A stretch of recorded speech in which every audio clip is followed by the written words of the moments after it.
Good morning, viewers. Welcome back to the Moose Mobile Auto Repair channel. And today we're working on a 2005 Toyota Corolla with the 1.8 liter engine. And we are going to be fixing some more oil leaks on this Corolla. Specifically, we are going to be replacing the intake actuator solenoid, also called the oil control valve, OCV. So we are going to be replacing this, and also we are going to be replacing the external filter. So I have a new filter bolt and the seal here that rides on this bolt. So we are going to be replacing this too. So a little bit of history on this vehicle. I replaced the intake actuator solenoid a few years ago with an aftermarket part. I used a standard motor, and when I attempted to replace it with this new part, the actuator it fell apart. It disintegrated in half, and the spring came out. So I had to order a new part after that, and since then it's still leaking oil. I replaced it mainly because that it was leaking oil at the seal area, and the old part that I had that originally came off the vehicle, it was leaking on the body of the solenoid as well. So I had to replace the entire solenoid. But you can just replace the seal itself if you want to get that from the dealership, and just replace the seal if you want. But it's probably best to replace the entire actuator. Now I've learned the hard way with these kind of things. So for something like actuators, you should probably just get the original OEM part from the dealership and just be done with it, because the aftermarket ones, in a lot of cases, there's problems with them. So you don't want to use any aftermarket parts for something like this, especially and particularly engine components. So you want to make sure you get the original part before you start this job. So this particular actuator, I think it retails for like $280 plus taxes Canadian. Probably got it slightly cheaper because I have like a business account with the dealership. So I probably got it maybe for maybe $220, $230 or something like that plus taxes. So it's relatively expensive, but it's not worth the headaches in comparison to the aftermarket part. So you're better off to pay a lot of money now and just be done with it. So I'm going to be listing all of the part numbers in the comments and description section for you guys to see. The part number for that actuator is right here, 153302250. So the other parts, I will list them in the description and comments section. So enough talking for me. I'm going to get started on the repair now. So before we start the job, we are going to disconnect the negative terminal of the battery first, because we need to remove the drive belt and take the alternator out of the way so we have some access. If you're not replacing the belt, you don't need to remove the belt completely. You can use a bungee cord to hold it in place until the job is finished. So you can disconnect the battery. It's a 10 millimeter, and get that out of the way. And you can tie it down with like a rag or cloth so it doesn't touch the battery post. So the next thing you want to do is to remove the 10 millimeter. I think they call them acorn nuts. So you can remove them.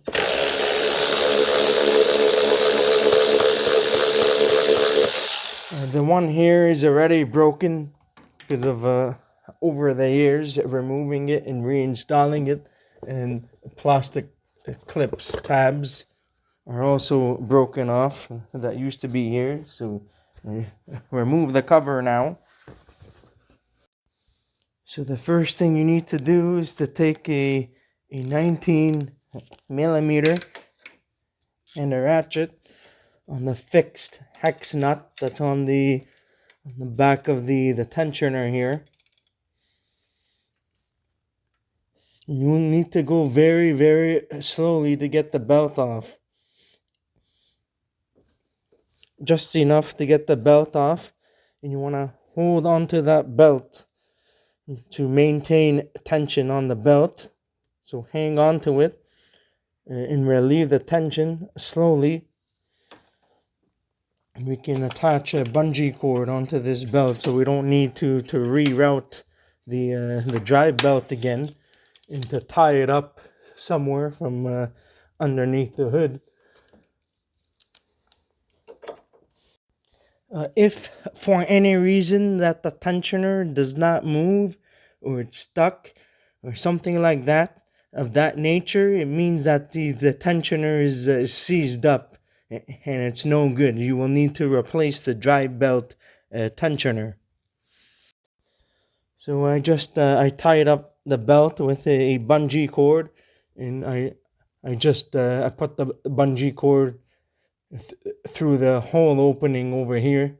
You can place it anywhere you want, or even up here or something, on whatever works. Either way, just to hold the tension on the belt, so you don't need to reroute it again. So what's next? You need to disconnect the connector from the alternator. There's usually a clip on the right side here. You can push it and disconnect it.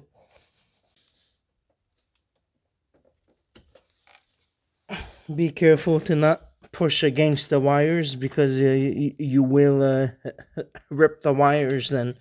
And then we're going to remove the 10 millimeter nut. Remove the 10 millimeter.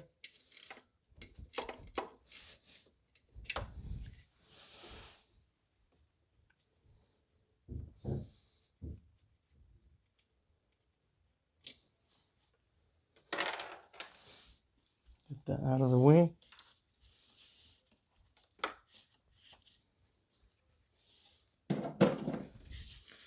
There's also a clip down here in which you can take off.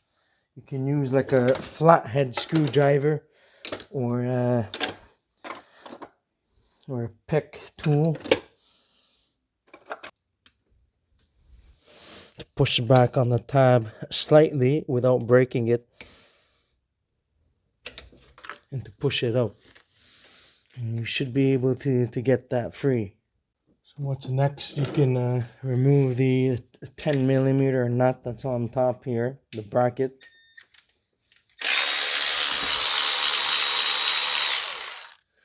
Just to get that out of the way. And that came apart. Plastic is broken.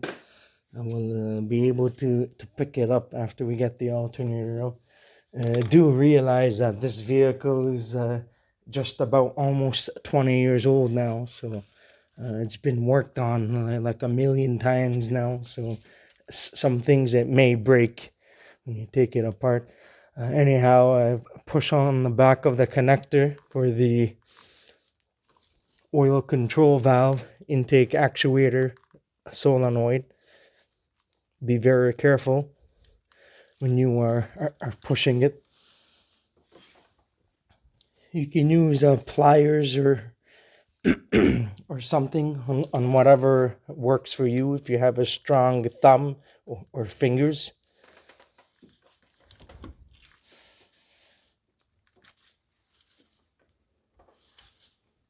So you can get the wiring out of the way a little bit. So we'll be able to get to the mounting bolts. I believe the top one is a 12 millimeter, and the bottom one would probably be a 14 millimeter. So we're probably just going to use a wrench because I have my bungee cord in the way. So you can use a long wrench. This is a 12 millimeter.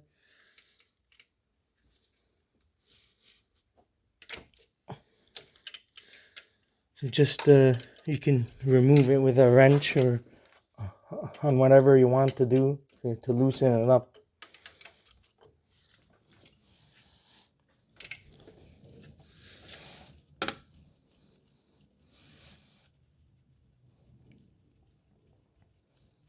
So we're just going to leave it loose like that, and we're going to remove the bottom mounting bolt, which is a 14.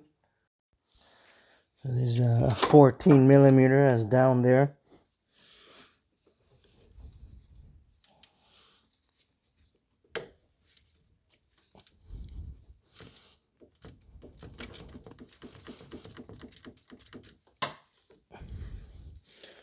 So we're going to get the bolts out now.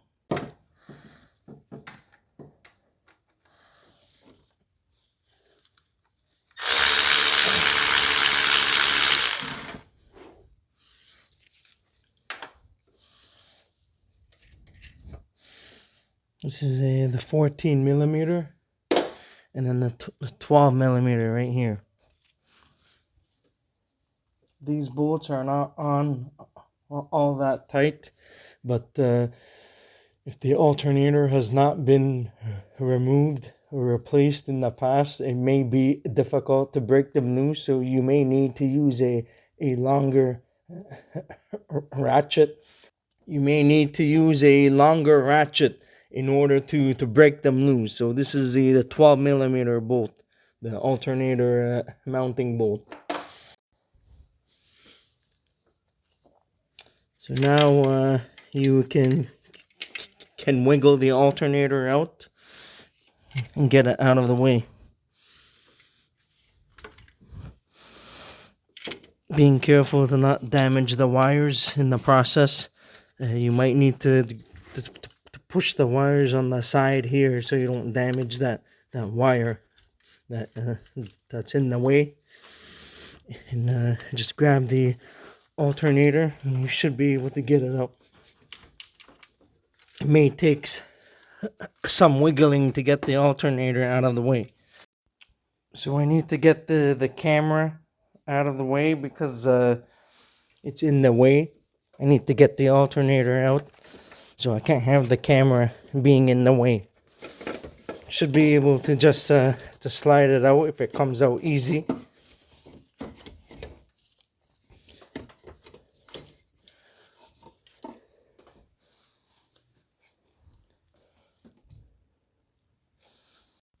So you can see there's a bunch of oil leaks in the way here. There's the plastic piece that came off earlier. It's right here. You can see there's a bunch of oil leaks over here. And usually oil leaks will start from the top and work its way down. So the intake actuator solenoid is the silver metal part. So the intake actuator is right here, the silver piece with the black connector, and there's a bolt, a 10 millimeter bolt that's at the bottom, and where the actuator goes in.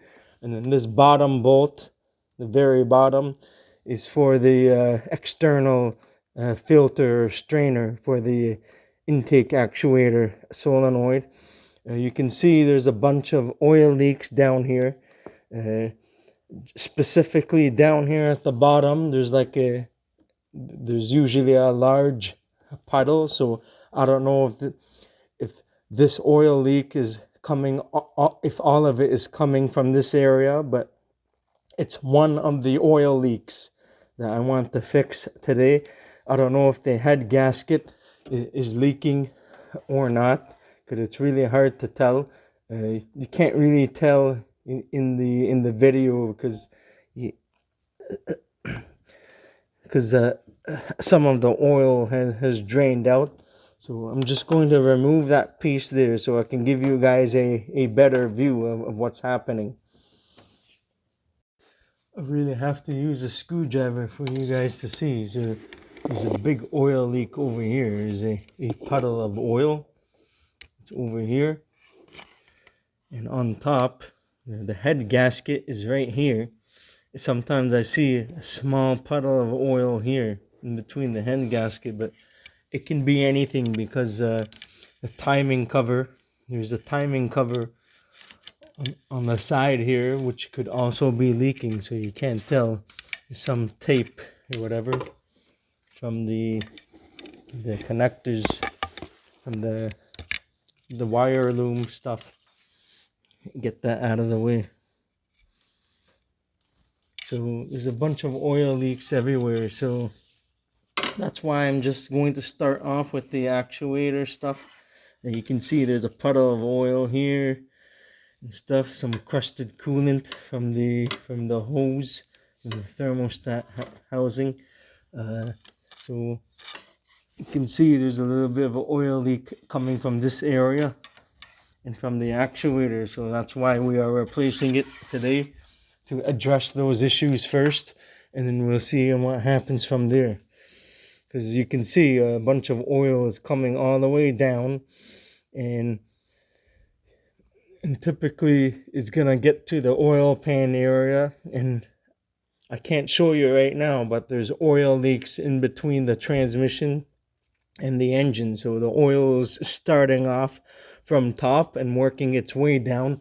The valve cover gasket has already been done on this vehicle, so that's what we are going to do now. Replace the actuator and the bolt with the seal, the washer, and wash everything down, and we will recheck it then.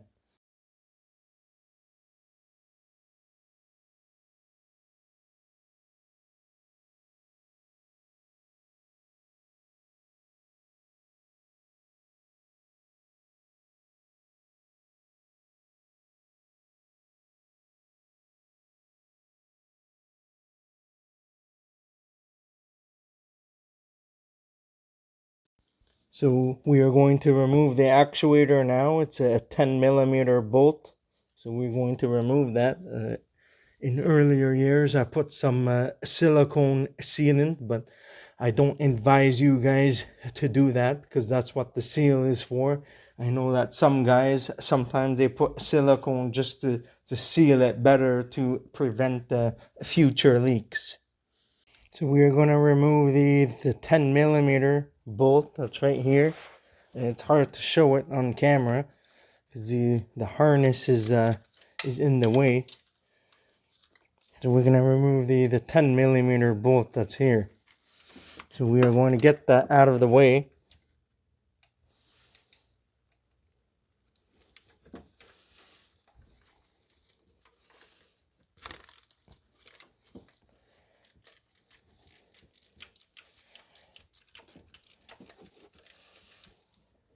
I know I won't be able to show that very well, unfortunately.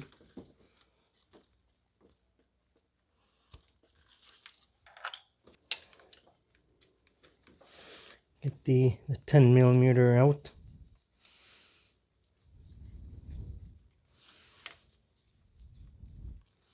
And just be cautious that it's possible that the actuator could slide out as you get this bolt out.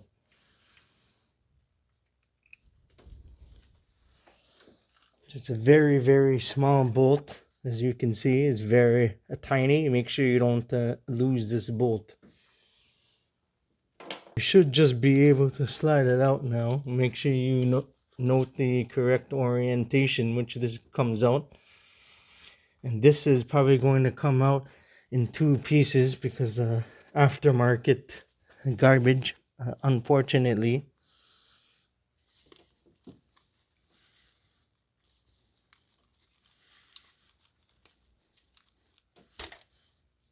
The other piece is stuck, so I will have to get that out. So in this particular case, I have to use a screwdriver just to carefully pry it out and get rid of the silicone and stuff. You can see the seal here and everything. You just got to be really careful. And that's the part. That's the other half of the part.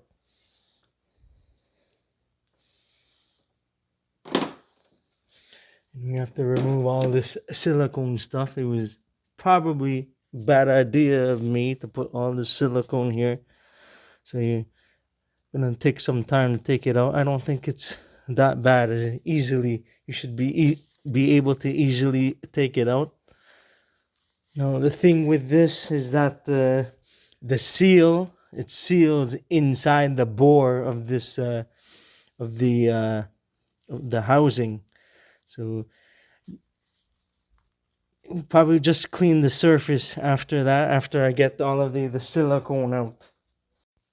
So I'm probably just gonna get the silicone out of the way and make sure that nothing falls inside there. So you need to be extremely careful.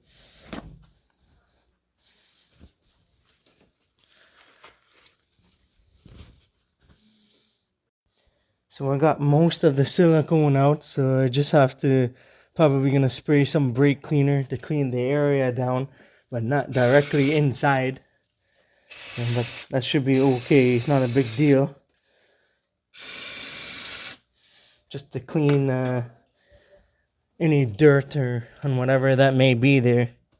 So just gonna clean the silicone off, and you should be okay after that.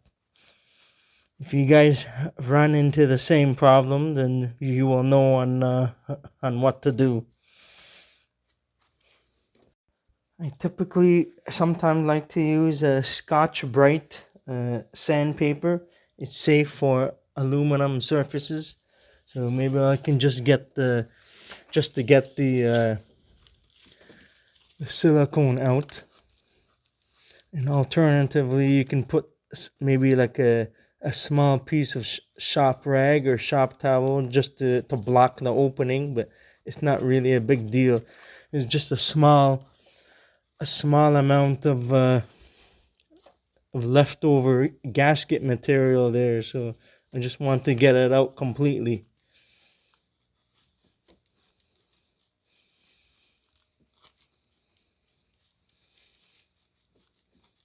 I think that should be fine now.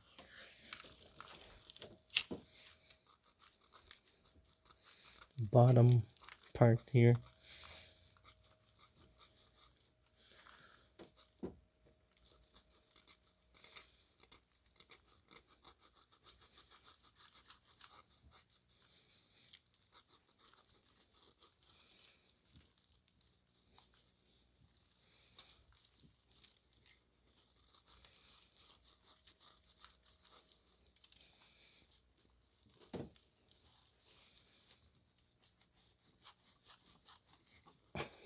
It should be okay now. So we're gonna spray some brake cleaner once again to get rid of any dirt.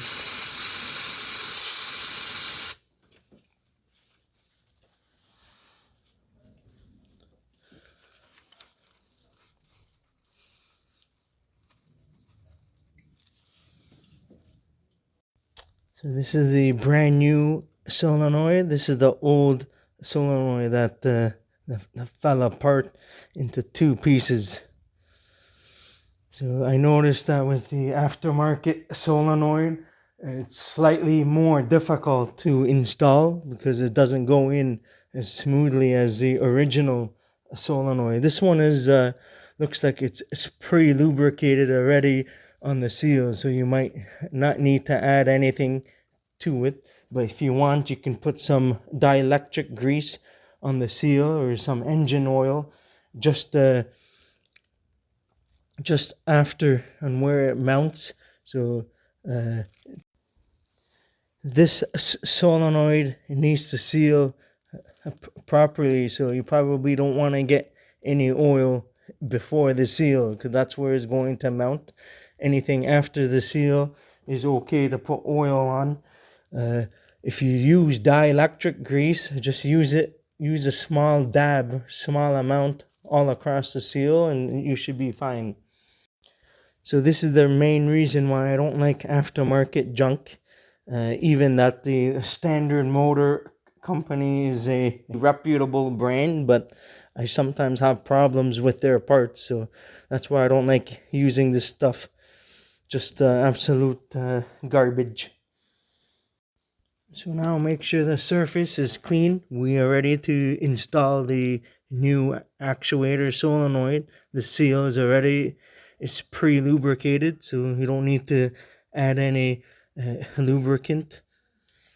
But there was some oil here, so I just grabbed some of the oil here and put it around here to seal it if you want to do that. Anyhow, you can install the solenoid now. You need to install it straight. And you should be able to hear a pop once you insert this in. I'll bring you guys closer so you guys can see that. So once you line it up exactly and where the hole needs to go, you will hear a pop once you push it in. So make sure it's inserted all the way through before you install the bolt. You just need to turn this to line it up exactly on where you need it. Just make sure that the solenoid is inserted all the way through. That went in relatively easy, whereas the aftermarket part didn't give me a hard time, but I knew it was a little bit of a slight struggle to get it in. So that's how I know that the aftermarket stuff is sometimes junk. So reinstall the bolt now. See if I can get down there.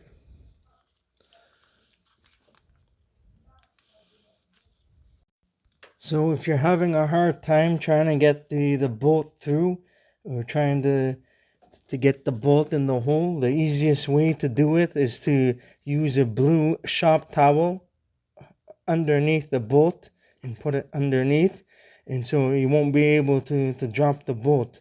Then you'll be able to get the bolt through without dropping it.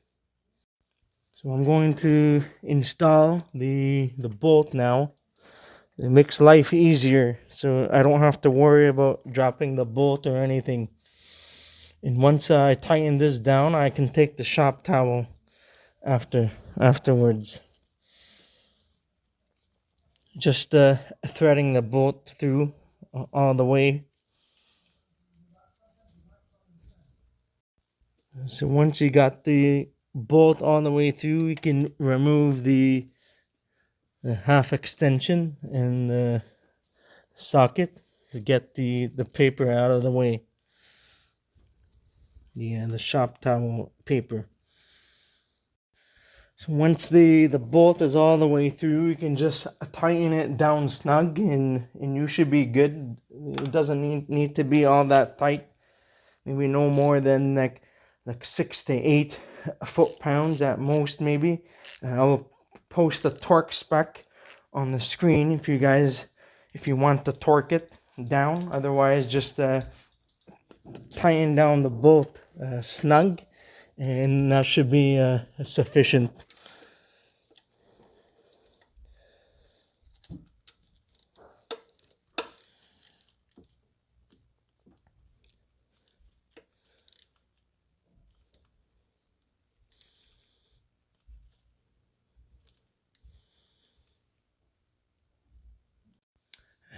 We will reinstall the connector at the very end after we get the alternator back in.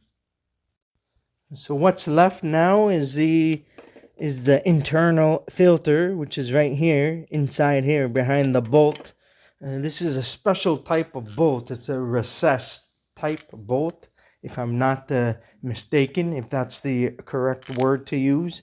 So this is a 14 millimeter. You just want to be careful when you loosen this up. It will be on somewhat tight, so you need to be careful when you loosen it and tighten it down. So we are going to take this out. Just be warned that some oil will possibly leak out.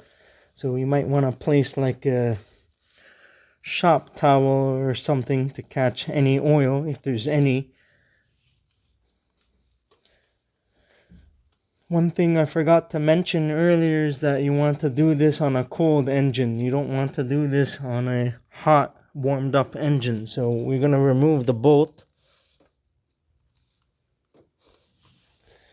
Gonna have some hard time trying to get there because the camera is in the way. See if I grab an extension, half extension with the 14 mil deep socket to get this out.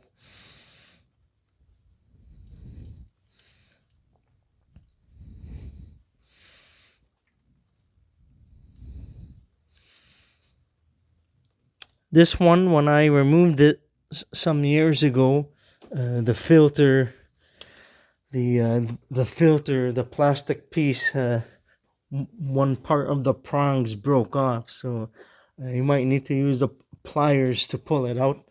This is the bolt and the old seal. It's not as advisable to reuse the seal, so it could leak.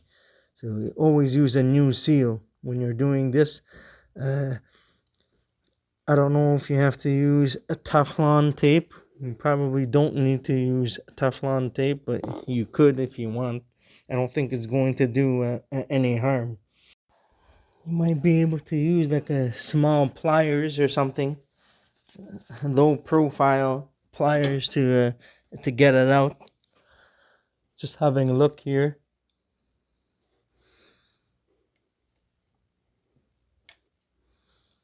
The plastic is very brittle, so it could break on you. So I'm going to try to get this out.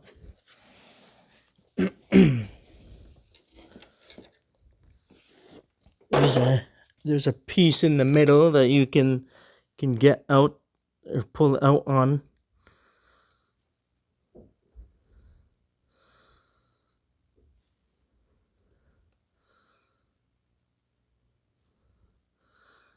You don't want to push it too far in, otherwise you may not be able to get it out. So I don't know.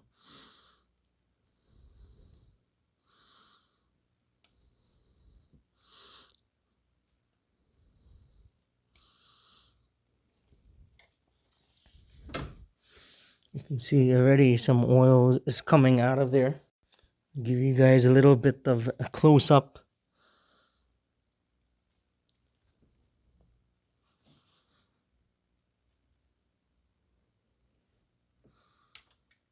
Now the plastic broke off.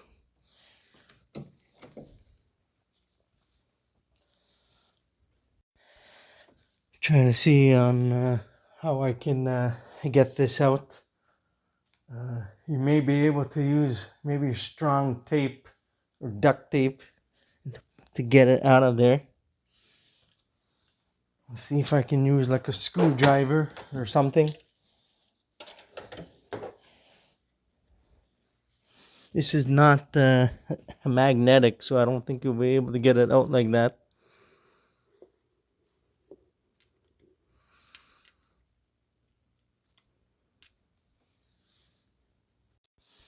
I don't know if a piece of duct tape is going to work or not to get it out. We'll have to see if that works.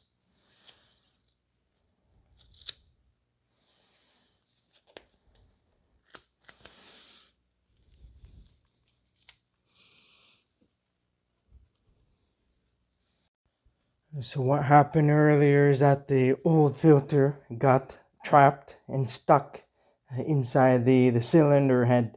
So I tried to attempt to get it out, even that both of the prongs broke off because the plastic was so brittle over the years. I've cleaned this previously when I installed the aftermarket solenoid, intake actuator solenoid. And I cleaned this and one of the tabs broke off, but I reused this. So the trick to get this out, I did it off camera. I used my handy dandy Milwaukee portable vacuum cleaner. I inserted a vacuum cleaner inside the hole, and then it was able to suck out the oil control valve filter, in case if you guys get this stuck inside the cylinder head. Alternatively, I was gonna use like a straight pick tool and just hammer inside the plastic, but I don't know if that was going to work. So I came up with a very clever idea at the last moment, because I was kind of stuck. So I decided to use the vacuum. I just inserted the end inside the hole to to to suck out the filter, and then I was able to catch it. It's not completely stuck in there. So the issue is if you try to hammer in there with like if you try to drill it out or something, or if you use like a pick and the hammer at the end of the pick, you might make the issue worse. So try using a vacuum cleaner to suck it out, and you should be able to get it out. I got this portable vacuum cleaner years ago just to clean stuff in cars and outside, like dirty air boxes and things like that. Uses the Milwaukee M18 battery. I'm using an XC 5.0 battery, so I have the old filter out because I was actually struggling trying to get it out. I was getting a little worried myself, but don't despair. Just use the vacuum cleaner, and that should work. So you don't need to purchase a new bolt if you don't want to, but I decided to get a new bolt anyways. I wanted everything new. If you want to, you can get the bolt, the seal, and the filter. It's important that you don't reuse the seal because it could leak. You could see that the bolt has a recessed hole inside. I take this out for a moment. You can see the prongs on this one easily. The two prongs, right? And the old one, the prongs are not there because they broke off. The plastic was too brittle.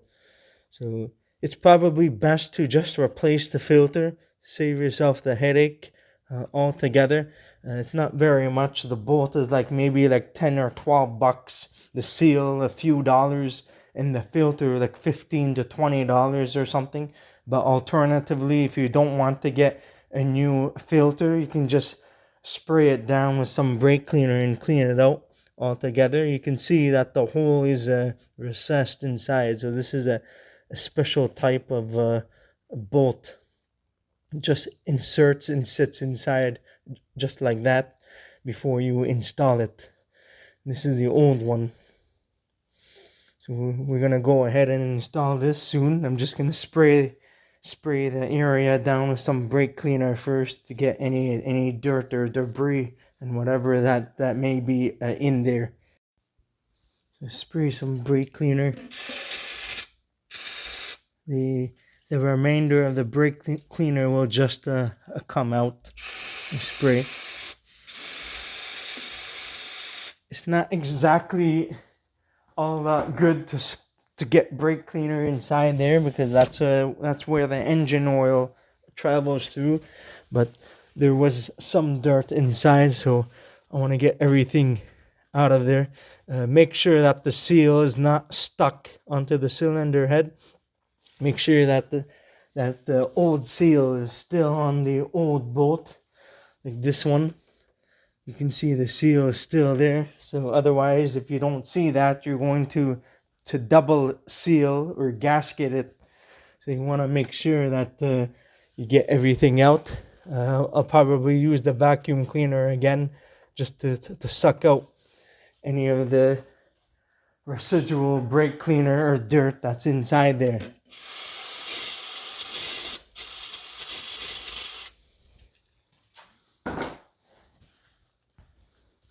It's probably imperative to check the oil level after you are finished this job, because some oil came out, so you may need to top up the oil level if necessary.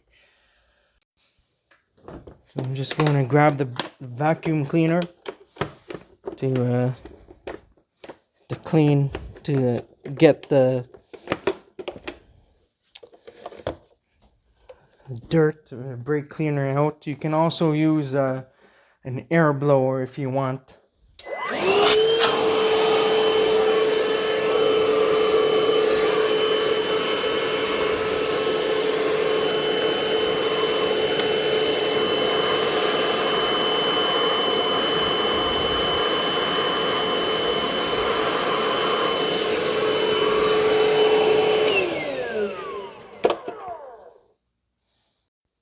So once you're done, you can install the new bolt, filter, and seal inside the cylinder head.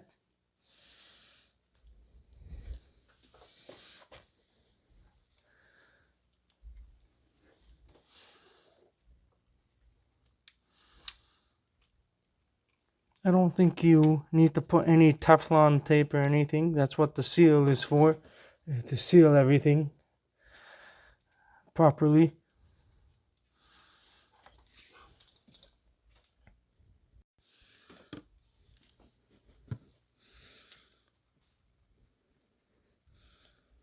Just threading everything by hand first before I tighten this up. I'll put the torque specs on the screen for you guys to see. You don't need to tighten this up very much. I think no more than 25 to 30 foot-pounds, maybe at most, maybe a little less. But I'll see if I can find the torque specs and you can torque it. So the torque spec for this is 22 foot-pounds for the cylinder head 14 millimeter bolt. We'll torque it to 22.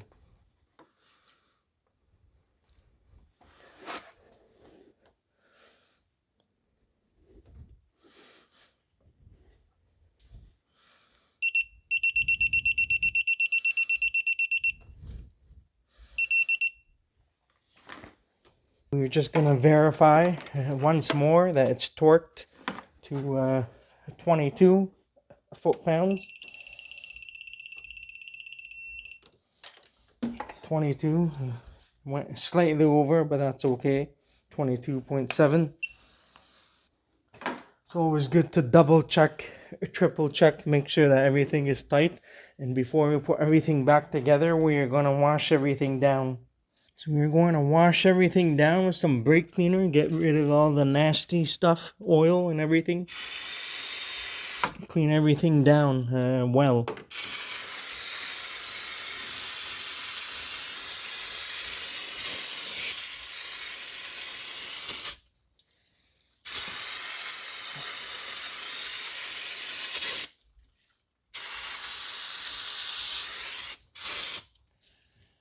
So now we're all done the hard part.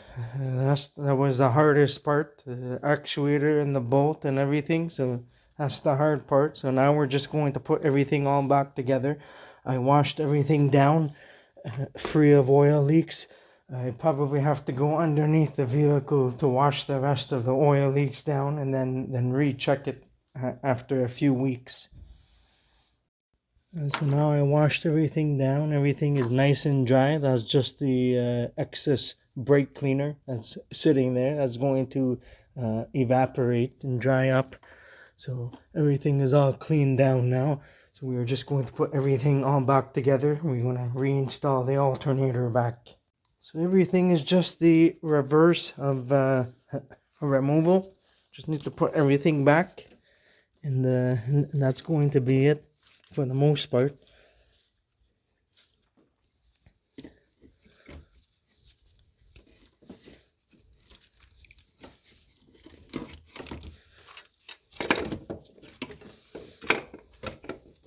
Just need to reinstall the alternator and everything back.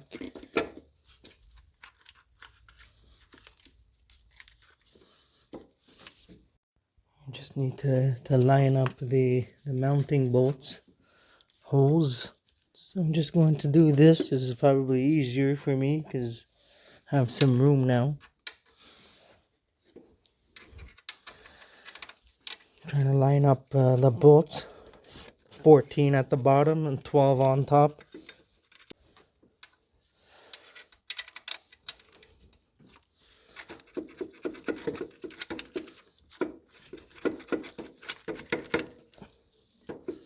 We'll need to wiggle the alternator to line up the 14 mil bolt, so it can be tricky at times.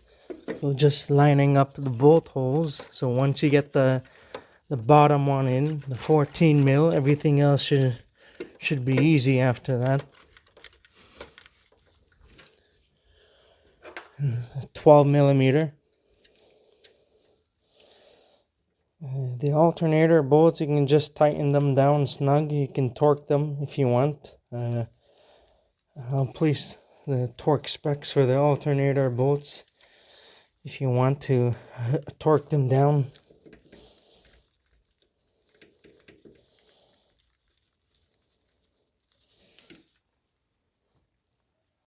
I'm just going to use my extended reach ratchet because that's better.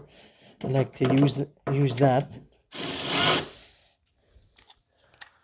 Switch sockets to 14. Going to use a shorter one so I can get in there.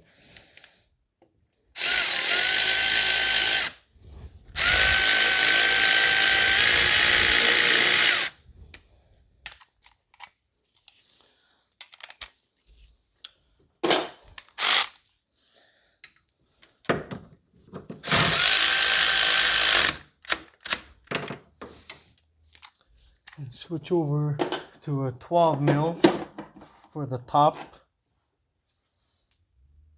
So 12 millimeters now.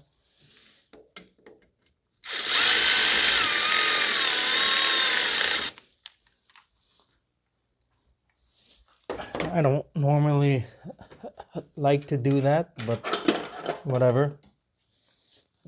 12 mils. Just tying this down snug. Doesn't need to be extremely tight.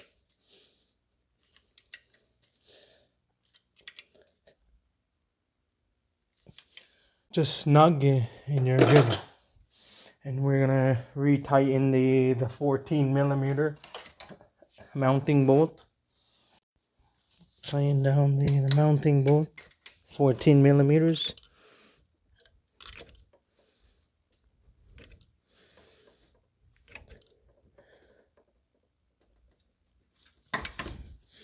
It should be good. Now we need to deal with all of the electrical connections now. Finally install the connector for the intake actuator solenoid. If there's any corrosion or anything, you probably want to wash down the connector with electrical contact cleaner. Some people use brake cleaner. It's not a big deal. If you use a brake cleaner, that should be also fine. And I do have some terminal pin cleaners you can use to clean the pins if by any chance that you have corrosion inside the connector. There's a terminal pin cleaner that you can use to clean it out. They usually come in a set of 3 or something. You may be able to find it like places on Amazon or something. So it comes in like a 3 or 5 pack. They have different sizes. Pin terminal or terminal pin cleaners to clean the pins of corrosion. And I've used it a few times here and there to clean connectors that are badly corroded. So it's something like this, diamond grip terminal cleaners by Mac Tools. It's something like this.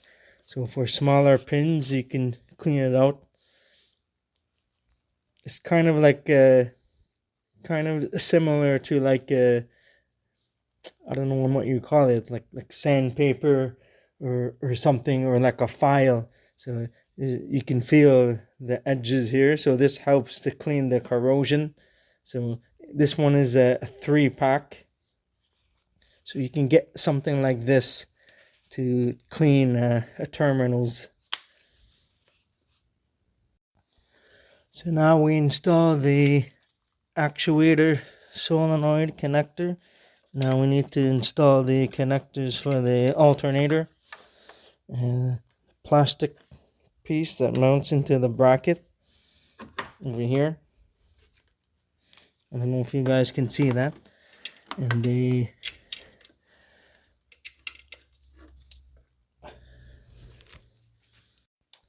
reconnect the terminal here to the alternator and reinstall the connector. Make sure it clicks. You hear an audible click. We're going to reinstall the 10mm nut.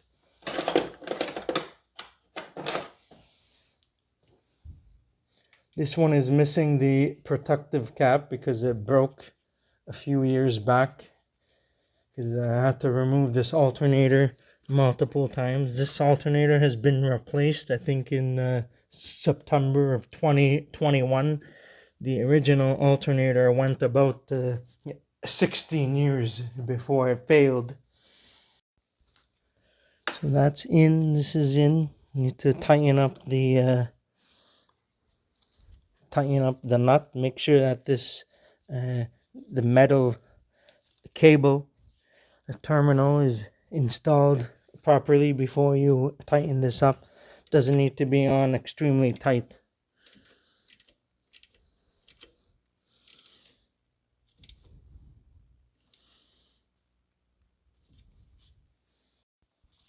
So I loosened this up again off camera. I just wanted to make sure it's installed properly in the straight, because I have the camera in the way. Makes it a bit difficult to work.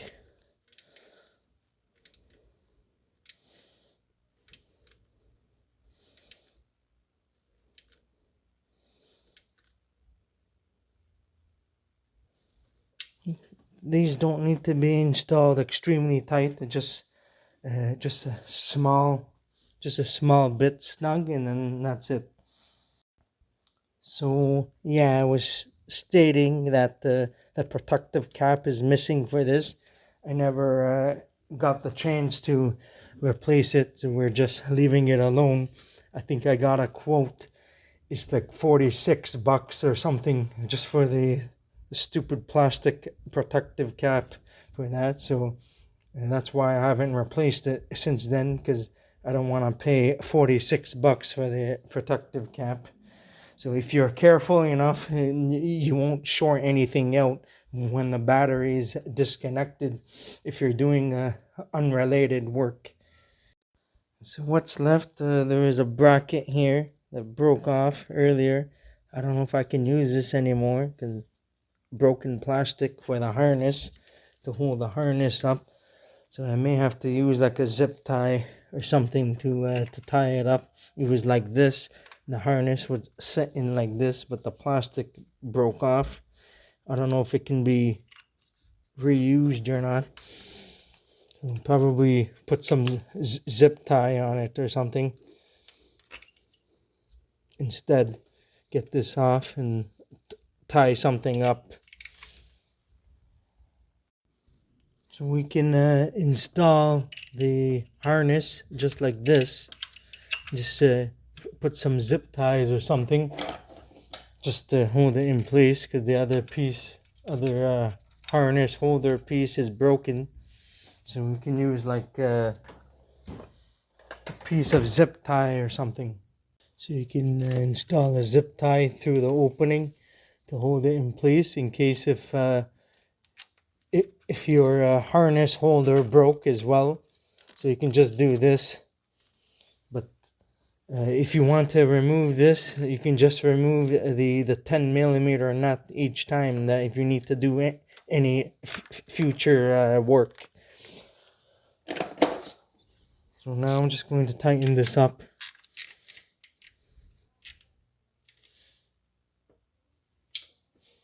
And then cut off the excess zip tie.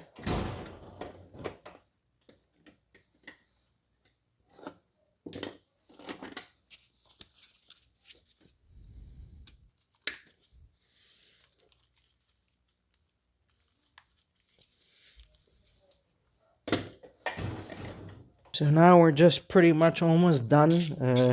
Now we're going to relieve the tension on the tensioner to reinstall the drive belt back. You can remove the bungee cord. Get this out of the way. Hold it in place. Relieve the tension. And reinstall the belt back onto the alternator. Making sure everything is making sure that the belt is on all of the pulleys properly and is not riding on the edges of the pulleys.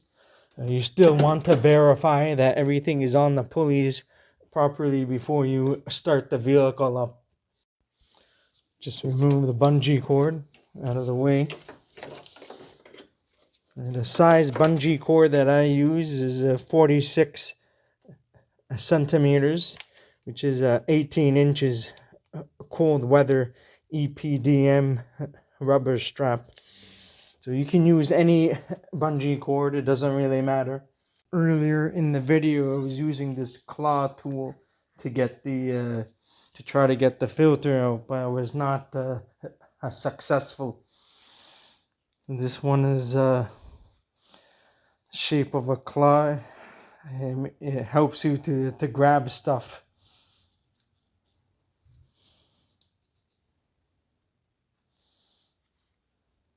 So once you're done everything, you can reconnect the negative terminal of the battery.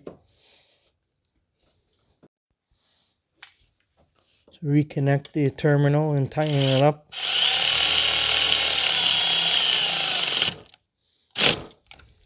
$10 millimeters. And then later I'm just going to reinstall the engine cover last after I'm done. So before we start the engine, we just want to have a quick look at the oil level, making sure that the oil level is okay, and then we can start the engine. It's possible that the engine, it may start and stall momentarily, and then you should be able to restart the engine after that.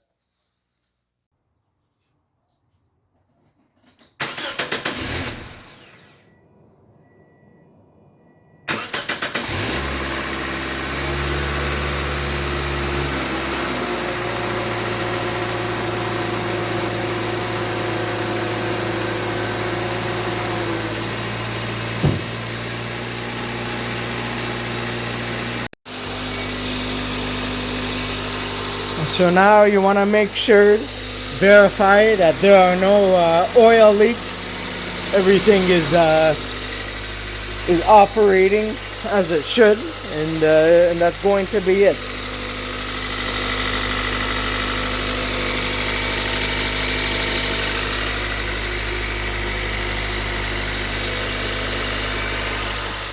So just make sure that you verify for oil leaks. Make sure that the vehicle is running properly. There's no check engine lights or anything. Everything is working as it should. And then you should be all good to go. Just go for a road test and drive the vehicle, making sure that everything is okay. The last thing I wanted to mention is that after you come back from the road test, have a look at the oil level again, just to make sure that the oil level is okay. And then that should be it. Top up the oil if you need to. If it doesn't need a topping up, and then just leave it alone. That's it for today.